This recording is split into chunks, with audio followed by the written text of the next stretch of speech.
Okay, so I wanted to stop really quick because I've had a couple people that are interested in the ink process that I utilize whenever I do the inking of my drawings. It's no secret that, I love traditional artwork, and utilizing the traditional tools really is therapeutic for me. And the inking process is something that I use to kind of move through the whole the whole drawing feeling, right? I keep going back to that feeling, and that I think it's kind of hard to understand that sometimes if you're coming in as somebody that doesn't know how to draw, because you don't really know the experience that you get whenever you come in and you start drawing something, and it really caters to that inner self, that inner creative that a lot of us really inspire and endeavor to have. The inking process to me is just part of the entire drawing. I am not an inker. And I'm going to go ahead and preface that really quick in saying that. And I say that because there are people that take inking to the next level. It's one of those things in drawing, comic book creation, animation. Inking takes a specific type of person. And I'm going to go ahead and tell you right now, I'm not that person. Inking takes a level of control that even though I'm sure if I really practice I could possess, it's not something that I endeavor to really get in there and really develop. Whenever I do inking, typically it's in this format, or if I'm on in digital, what I'll do is I'll sketch out the font digitally, and then I'll drag it into Photoshop or one of those other programs that you can cause the you have layers, and then this would be on top of my color drawing, and then on top of that drawing, so it'd be like ink, rough sketch, and then color. So the ink to me is really the final line that you put down on paper. I think that's why inking to me is kind of that therapeutic moment in the art creation. You get in here and you start finalizing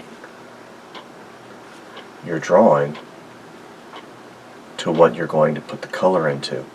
I use the tools of the trade, so I use these Sakura ink brush markers, pens, and I've got a huge collection of these. I mean, I probably have 15 of them.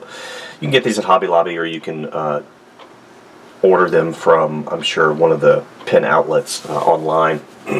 Jet Pens is a really good one. And every inker has their favorite, right? And these typically are my favorite. I also like, again, the wide, each one has a different width, and depending on what you prefer. And some people actually use brushes. You use brushes, you'll dip it in ink, and you'll go in and you'll ink like that. Inking, again, is one of those things that I do, but I'm not like really that great at it. And I say that because I've seen people that are really good at it. And typically you'll have a person that's really good at one or the other. Very rarely do you have somebody that's good at both inking and color. And if you do have that person, then hire them. But what am I trying to say as far as inking goes? Inking is not copying what you have already drawn. Inking is another drawing process. So as an inker, you have to determine which line is the most important line that you see that the initial artist has created. Right? So if you look, you see tons of lines in here. As an inker, you have to determine what's going to be the best avenue for that drawing, and to bring to light what the previous artist, of course the previous artist is me, really wanted to convey. You know, as a sketch artist, I'm always into emotion, I'm always into movement, and putting a black heavy line to that a lot of times will deaden the overall presence and life of the drawing. So it's important as an inker to really step back and look at what you're inking.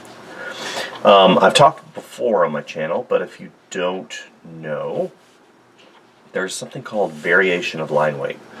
A really good example of that is to take a brush, or in this case a pen brush, that has a flexible shaft. Flexible shaft right here, and then it comes to a tip. So what I'm going to do is, and you can do this, this is where the whole pressure sensitivity issue comes in, and tilt on digital machines. But traditionally speaking, I could do that manually. So, you know, you start out with one line, and it has very limited variation of line. You see some wiggle here, and that's just because of my hand jitter. But what you can do whenever you're inking to convey a sense of form and weight is to go in and change the position of your pen and use it sort of as a sculpting tool. And I've said this before, sculpting. So I'll come in and I'll start out with the barrel and the shaft vertical from the paper, and I'll come in and then I'll turn and press harder, which gives me variation of line weight. So you'll see that it became thicker here, it started to taper off, and then it became thicker here, and it's the thinnest up here. This methodology in inking really adds to the creation of form in your drawing without any shading. So like whenever two overlapping forms come together and they overlap each other, that line, right, that line between my two fingers right here is going to be thicker. So I show that by tilting my pen to the side and allowing more of the surface area of the tip nib to come down and really show that that is thicker, if that makes sense. You see I came down, and then whenever that weight of that flesh of the little Adam's apple comes below, I'm going to make that line thicker.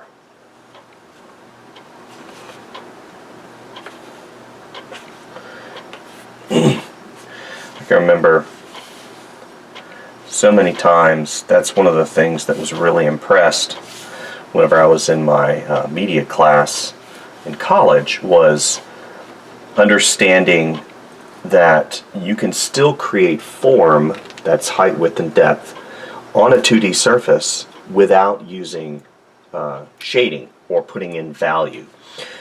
You can really do that by adjusting the variation of line weight. See how it comes here, and whenever it touches his skin, you're going to put a thicker line. And like this skin flap right here comes around, and then again, two overlapping or two touching forms is where you're going to put that thicker line, if that makes sense. And you'll see this time and time again in different animated features. You'll see it in comic books, you'll see it even in painting, to show perspective and distance relationship and overlapping forms to create, you know, that roundness, or, you know, whatever you want to accentuate. You'll see a thicker line that will push that form forward. See, this line right here has the same line weight as this. So what I'm going to do is I'm going to come back and I'm going to thicken this one up to push the head forward. And my pen actually is having an issue. Let me go ahead and swap my pen. out. Okay, you can see I've got quite a few of them. And I really like those. Those are good. Let's put those up here. And there's different brands that you guys can utilize. Pigma's a really good one. It's got that really nice brush, similar to a Sakura pen, Japanese, that they use to do their characters in their language. So here, and then I'm going to go ahead and I'm going to push down, right? And as an inker, like I said, you really have to determine what is going to be your style of inking.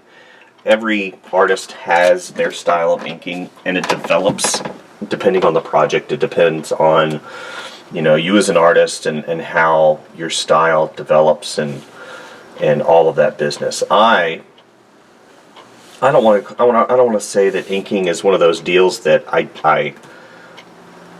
it's a therapy for me. It really, because whenever I draw, it's like, I'm thinking about form, I'm thinking about character, I'm thinking about weight, I'm thinking about line, I'm thinking about motion. And you see, even in my drawing, I'll go in and I'll have variation of line weight depending on the angle of my pencil, depending on what I want to accentuate. But whenever it comes to inking, it's like my brain switches gears. And a lot of times, that's not a good thing. And I'm still developing as an inker. I watched recently, you ought to check his channel out or even look him up online. What's his name?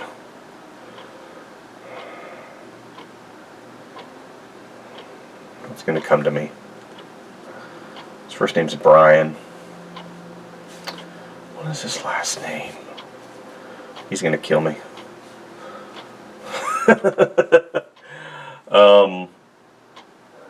Brian Allen. There we go, Brian Allen. That was a little brain fart there.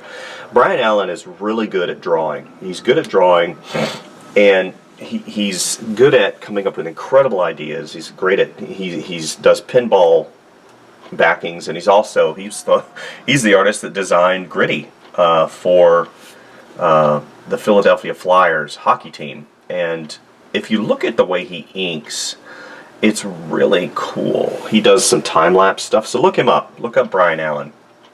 Flyland Designs, he does apparel, logos, he does a lot of really, really cool, just the drawings that he does are so complex and so busy. It's like a feast for your eyes. But what he's really good at, I mean, he's great at drawing, he's great at color, and we all have areas that we can improve upon, but where he really shines, I think, is in his inking ability. His inking ability is just so cool to watch him, because he'll go in, he works digitally, and traditionally for that matter, but he works, and you'll watch him and he'll put in his, the shadowing, and he has the ability to create such incredible forms without it being overdone. And yeah, look him up. He's really a great artist and illustrator, and he tells really cool stories. So Brian Allen, wonderful artist. Anyway, what I'm trying to say basically is everybody, as an artist or illustrator that is drawing or creating, has their way of doing inking, and this is just my way. Is it the best way? Probably not, because I don't do a lot of inking, to be honest with you. I mean, if I was inking all the time, and I would come up with like Brian. Brian has, if you watch him, he's just got a very unique way of doing the inks, and he's very fast, which is also a really great quality as an artist, because obviously the faster you are, the more projects you can do, and the more money you can make, and the more freedom you have. But yeah, kudos to Brian. He's just really good at inking. Anyway, so this is kind of at the point, and you watch, and I'm going back, and I keep pulling back, and I go back in. I pull back, and I go back in, and that's important too, because you don't want to get mired down in all the minutia of drawing an image and then suddenly you get to the point where you're like, well, I don't like this at all. And that's, again, not a place you want to be. And that's why I'm constantly pulling back. If you notice, I can get a really fine line with this Pigma brush pen. And then if needed, like right here, I can come back and I can make it really thick and really thin. Great quality, great tool. Really cool. Okay, so I gotta go ahead and do this. Let's do this. Get this really thick. And two, don't be afraid to get a blank piece of paper and really experiment, with the different tools. Find out what works for you. And with that being said, a lot of tools are, they're different. They have different qualities. Here's one of the 6-guard pins, very similar to the Pigma, but the barrel of the tip is sharper and it's thinner, and it's a little bit, let me feel it, and it's got, depending on the hardness of the barrel of the tip, maybe it's softer on the tip but harder, so you're going to get, again, you're going to get a different feel for what works for you. Another really great artist in terms of inking and combination of ink with color. If you look him up, again, I'm terrible with names. My wife gets on to me so much.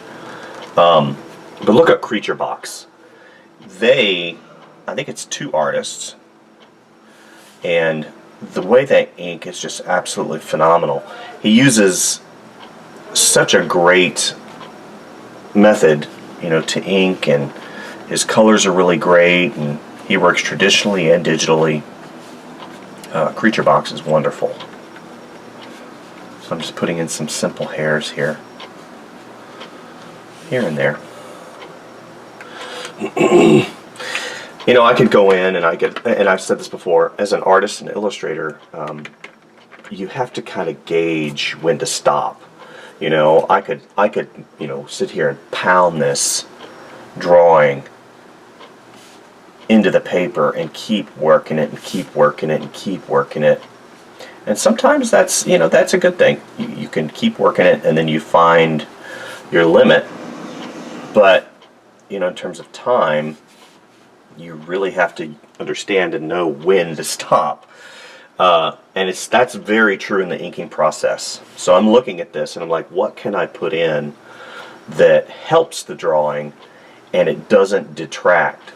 I want to keep working it just a little bit more, but I need to find that area where I need to stop. Now I know it's lacking contrast, and that's the thing, I typically err on lack of contrast, and that's not always a good thing.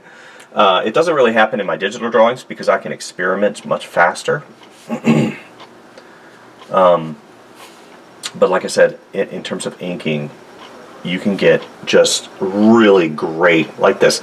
I could come in and I could make this dark, and I could go right here and make it dark, but that's not my style. My inking style is not really heavy-handed.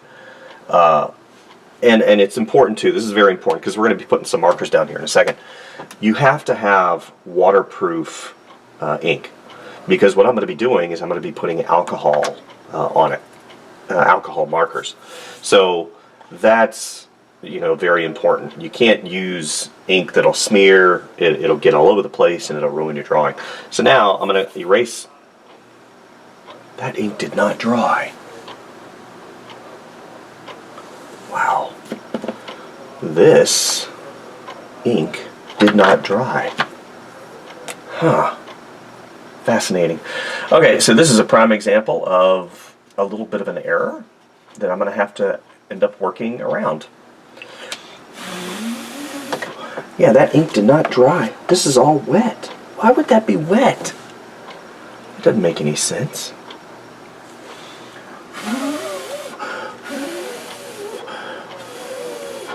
Huh. Usually this dries really quick.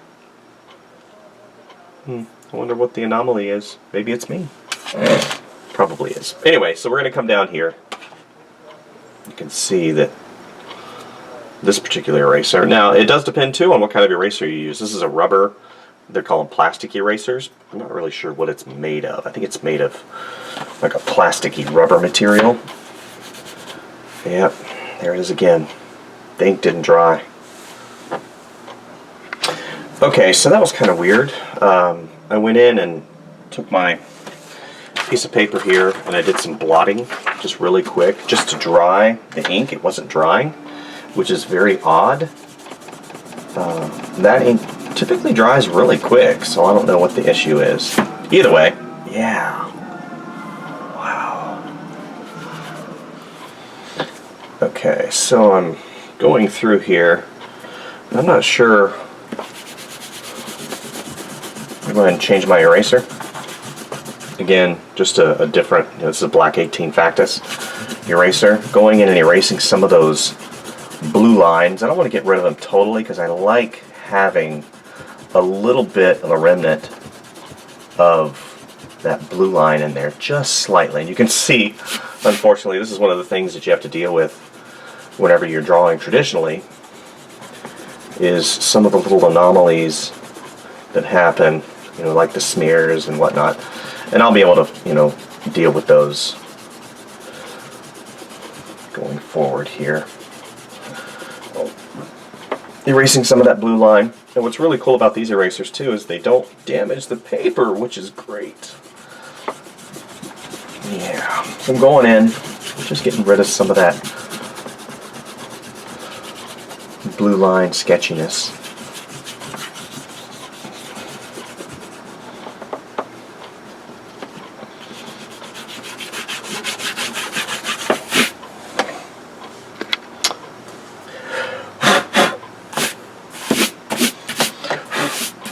Line sketchiness.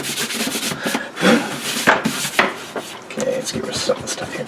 So what I'm going to do, really quick,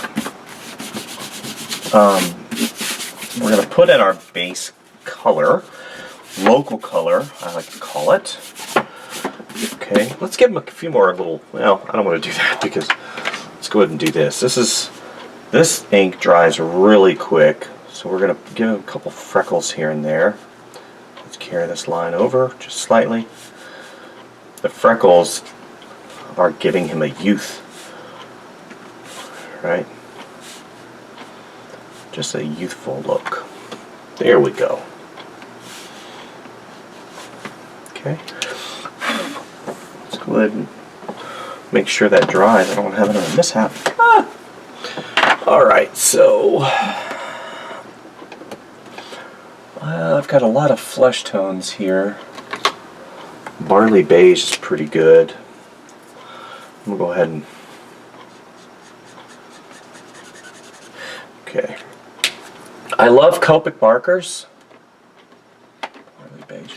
I love Copic markers, but the challenge with Copic markers, number one, they're $10 a piece. Okay?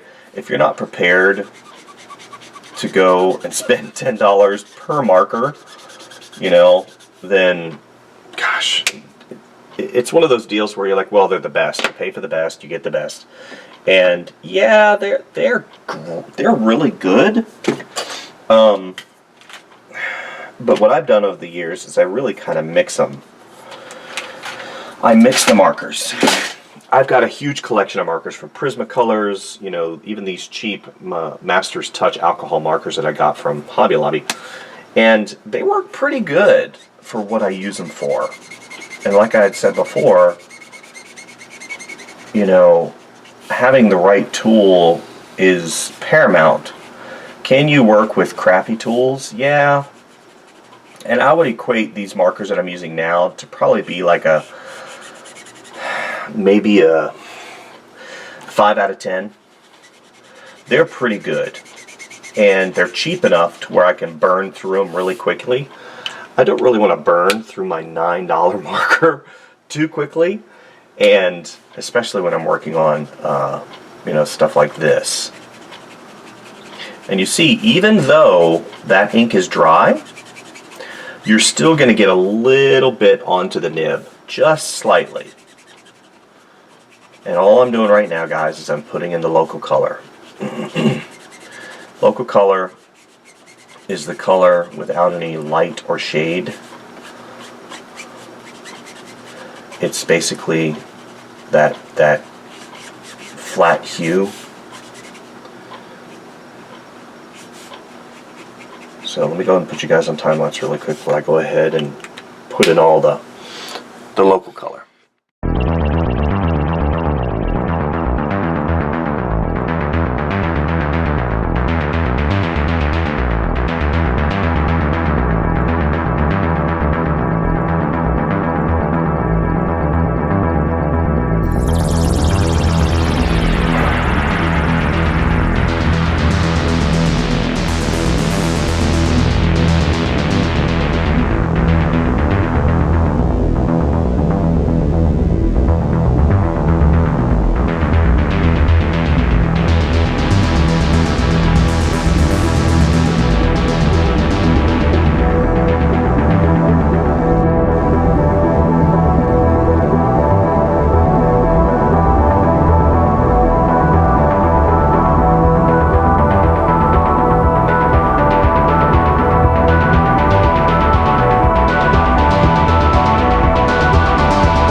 Okay, so now what I'm going to do is I'm going to use the same marker, okay, the alcohol base that I put in the local color, and I'm not going to shadow, but what I'm going to do is I'm going to put in some darker areas to kind of, again, push and pull those forms. And with alcohol-based markers, when you overlay the existing color on the marker base, what it does is it darkens it slightly. And I mean ever so slightly. Just enough to give you a little bit of form. Just enough. I mean, I'm not rendering it per se. I'm just giving that little indication. And you see, just that little indication of me pressing harder is actually bringing in some of that dark ink. It's, guys, literally, it's so slight, but it helps, because in just a second I'm going to put in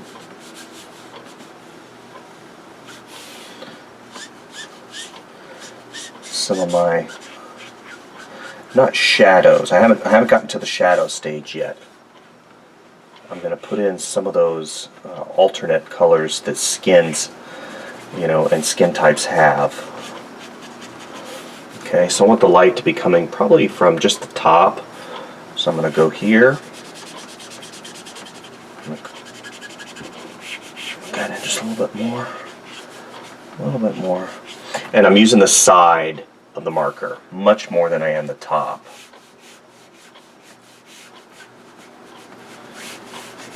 That makes sense to you guys. Hopefully it does. Okay, not bad, not bad.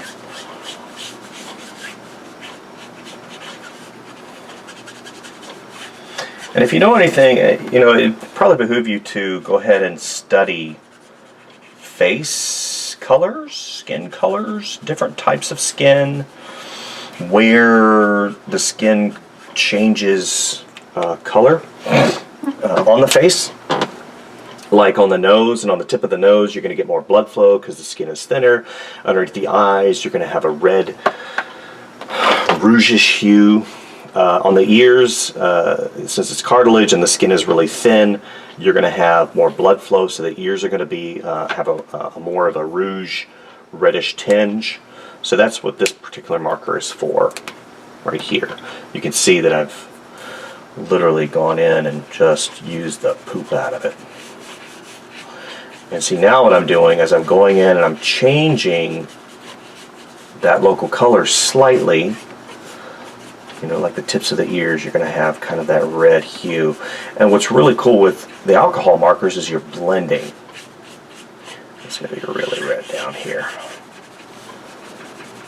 Right? And with the cheeks, you're going to have a nice, underneath the eyes, in there. The temples, you're going to have more blood flow. Okay, we're going to come here, that nose. going to have more blood flow, so again it's going to be kind of that reddish right here. Okay. And don't worry about messing up at this stage. With this particular medium, markers and such, the way that I do things, there we go. The way that I do things, I can come back with a colored pencil, and to the chin here we're going to have a little bit of a red. Okay. Again, in the center it's going to be a little bit, I say red, but it's more of a rouge. Okay. Blood flow at the top of the head. Okay. So now I'm going to go ahead and get into, again, placing the inside of that nostril. There we go, darker. And you see, the more that I layer it, the more that I can get that desired hue shadow. A lot of people come in, a lot of beginning artists come in with black. I'm going to use black for my shadow. You should never do that unless you're using black and white. Black is, it kills color, and so does white. So using black is not something you should really do. And what's really cool about this too is you have that purple hue in here, and it brings out the purple hue inherent in skin. So I'm putting that down, and it's mixing with this underlying color, which is warm. So then you have, it turns kind of like a purpley gray, like a Payne's gray. Payne's gray, for those of you who don't know, is a painting, is paint. It's a type of paint that has a lot of purple in it, and it's used a lot of times for shadowing, and it's got a lot of blue. So now, what do I want to do? I'm going to do a little bit of green. And you're like, what? Green? That doesn't make any sense. Yeah, skin, if you look at translucency and the way that the light hits it, there is a lot of green in skin. So, and typically the green happens around the mouth area. Right around here.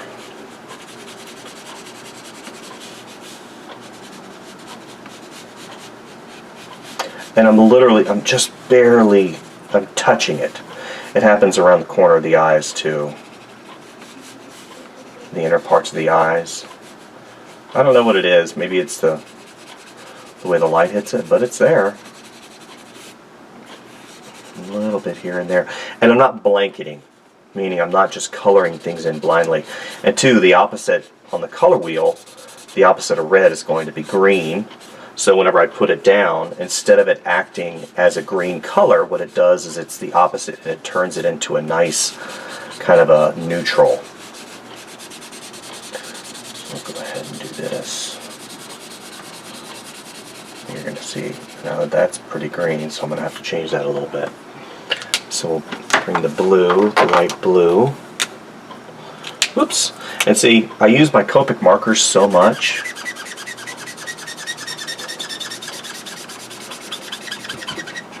And when they dry out, it's just sad, because you pay $10 for this and you don't want to give it up. You know, I don't want to give up my Copic markers. I paid $10 for it. So yeah, a little bit of the blue in here. There we go. That's what I wanted.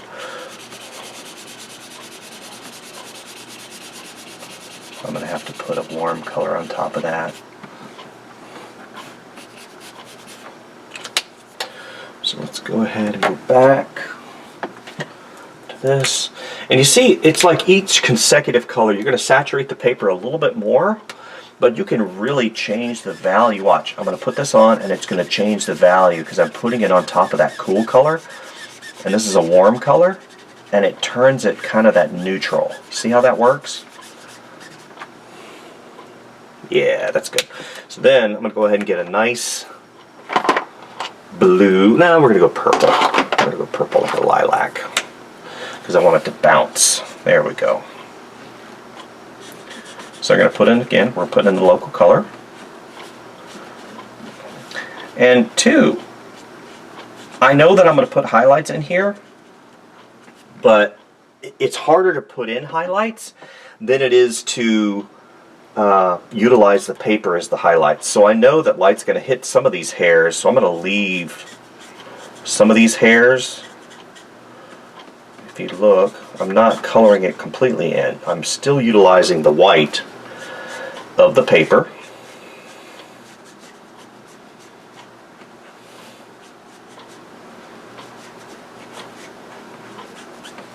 Okay. There we go.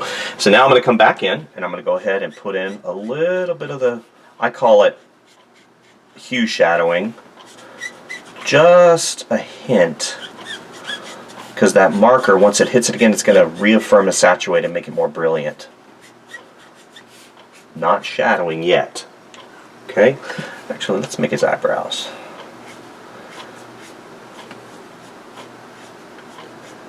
And don't be afraid to go outside the line just a little bit. You know, this isn't a paint by numbers thing. You know, sometimes some of those little quote-unquote happy accidents happen, and you're like, nice. Okay, so now I'm going to go ahead and get a darker hue. Let's see what I got here. Purple, purple, that violet. I think that's going to be too dark.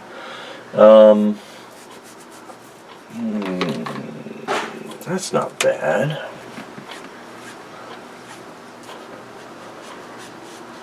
This is gonna, it's a little bit more brilliant. That's cool. Experimentation, baby. That's what it's all about. Experimentation. Okay. So I'm gonna violet. Let me see what I got down here. I've got a ton of markers. They're like surrounding me. Oh, here we go. That's what I was looking for. Right there, Prisma. You can see I've got a whole collection of stuff here. Alright, so now, this is still in the same hue range. It's a little bit cooler than this, so whenever I bring it on top of it, it's going to mix with that. And a lot of people don't like the broad markers. I love the broad markers. The brush markers I love too. I've got tons of those. But I like the broad markers because I can, again, variation of line weight, and I can put a lot of material into the paper very quickly. Okay. And again, I'm not staying in one area. I'm moving around here and there.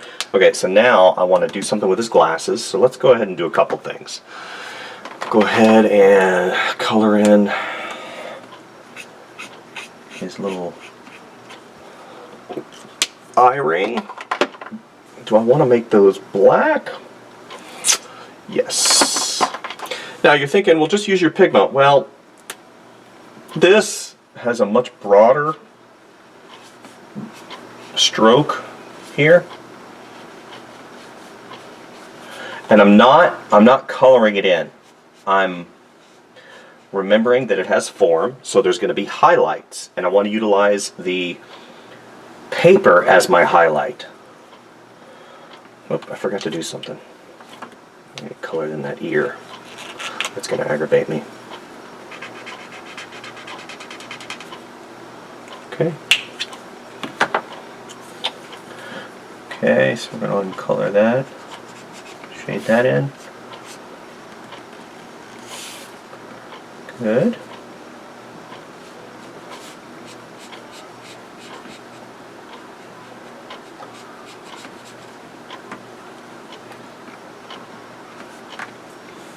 There we go.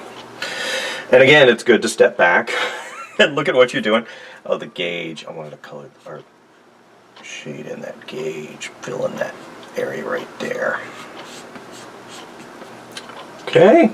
Do I prefer a particular marker over the other? I want to say I do prefer the Copics, but what really turns me off about them is the cost. And I get that they're, you know, a premium, you gotta pay for performance. That's the way it was whenever I used to be into cars. You know, you pay for performance. And that's true. You're gonna pay. If you're gonna get a Corvette or a Ferrari or a Lamborghini of markers, then you're gonna pay for it. Let's go ahead and do his eyes. These are Spectra markers. I don't know where I got these, but they work really good, and the brush is really nice. Okay, let's go ahead and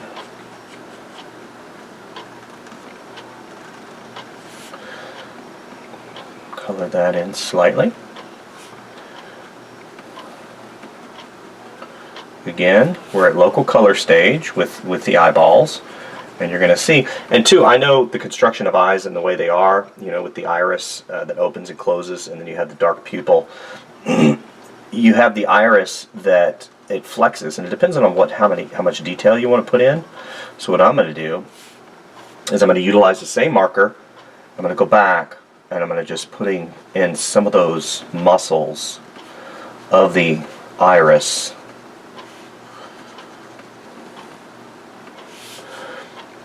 And you're going to see here in a second, because light, it all depends on how much detail you want to put in. So now I'm going to go back. I'm going to put in some of this dark hue around the edge. Now this is really dark, so you got to be very sparingly with this.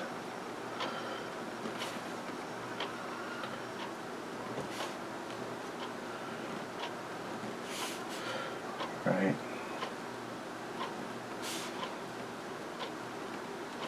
This is where the brush comes in handy, right? Excuse me. Okay, so what am I going to do next here? Let's go ahead and do a green. Let's do a green. I don't want to do that green. Let's do this green right here. Put a little bit in the top. And again, with that alcohol base, it mixes right in. It's just so nice, and you can put it in and just get that nice green hue to mix in with the blue. Very nice. Oh, we're going to get a little bit of green right here too. And you see, I'm going in a circular motion, similar to the way that I would use color pencils.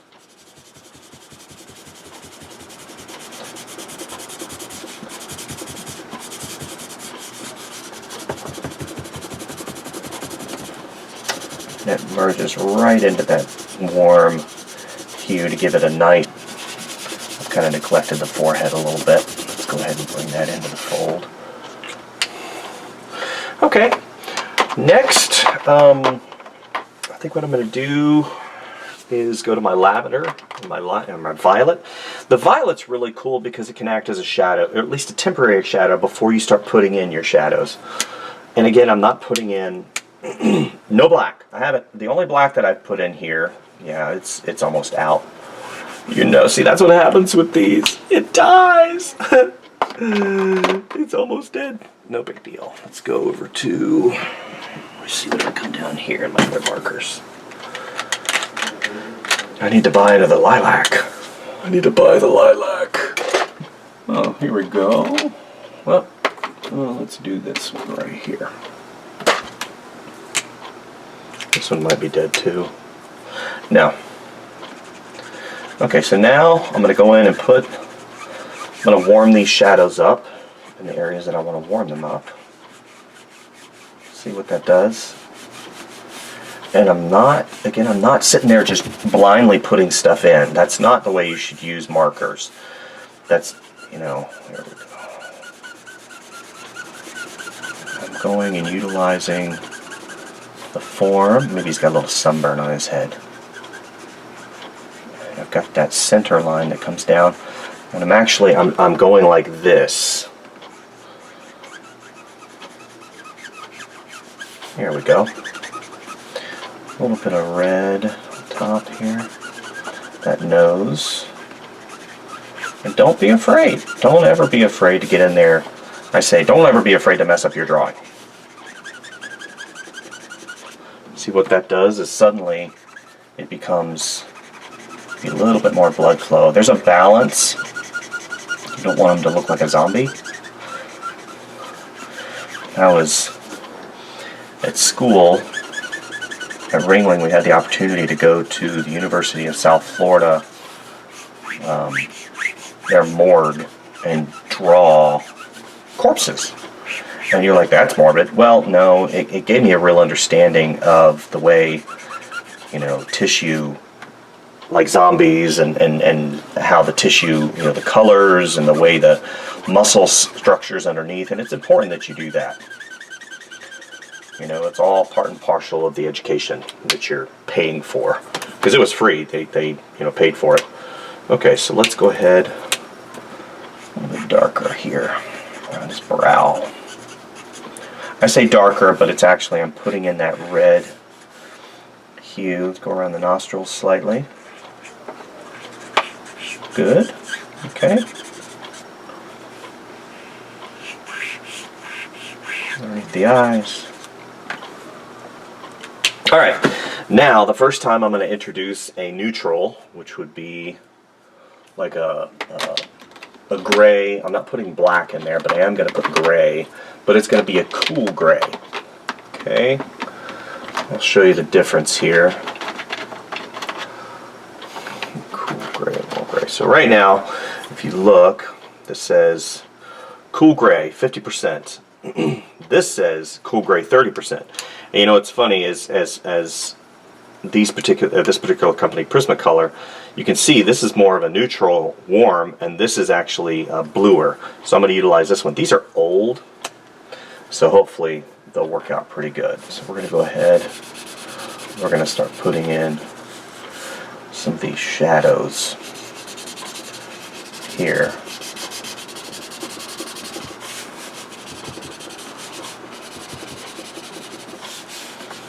Okay.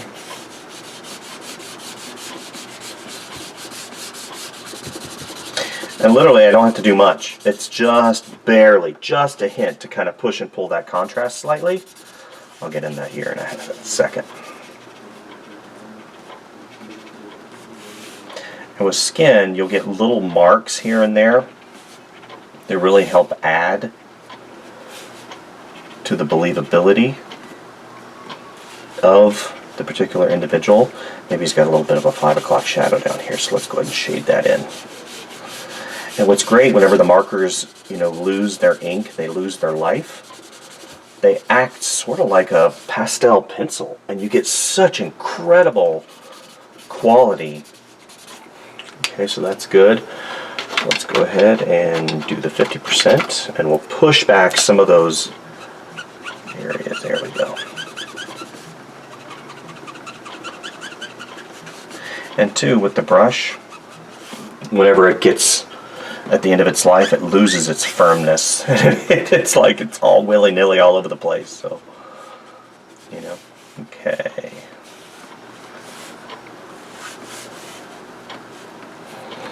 Alrighty.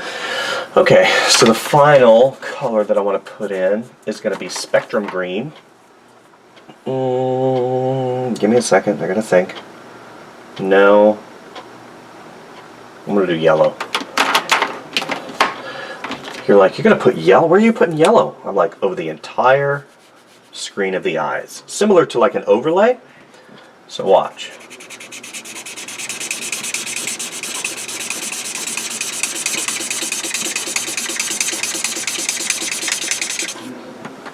Okay. Don't want to go too heavy-handed. So now I'm going to go ahead and I'm going to put in some highlights here and there. I got a new pen here. I've used these before, but I specifically bought a size. I bought the 10, the Jelly Roll 10, and I still have not found my favorite highlighter. And I'm like, oh, I need my highlighter back. I used to have these really great acrylic pens. It wasn't really a pen. It was an acrylic highlighter. And they all dried out. And that really sucked. On this particular paper, the Prismacolors, whenever you go to white, it doesn't want to accept the material. And, you know, I've had a challenge the past few times. See what white does? White will kill the color. See what it does? So I try to stay away from white as much as possible, except for maybe a reflected highlight here and there, just to kind of give the hair a little bit of form. Maybe a little bit of highlight up there. Anyway, this particular paper doesn't have a lot of tooth to it, so it doesn't want to accept the white. Yeah, see.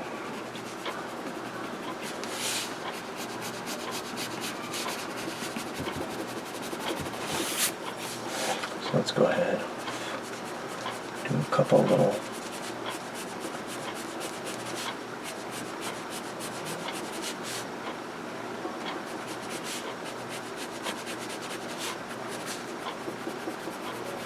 highlight up there,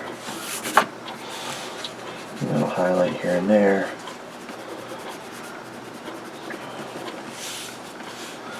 Okay. This is that stage where I'm like, okay, I'm done drawing. I'm done drawing on this. I've been working on it now for a little while. I'm kind of done. So what I would probably do is I would stop. I would stop and I would go do something else. And two, using white is not always the best option. White's going to be for your brightest highlights. So you want to have some type of warm hue.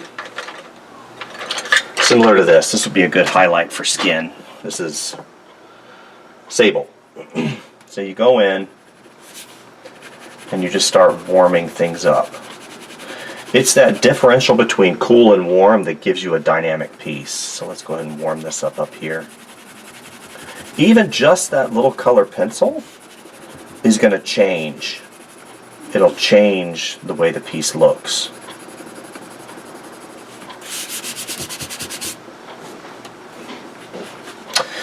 Alright, I think that's pretty much where I wanted to land. Again, I could work on this forever, but I just wanted to give you guys an example, or show you guys an example of inking onto alcohol markers and moving into the final the final piece. So what I'm going to do is I'm probably going to put you guys on time lapse.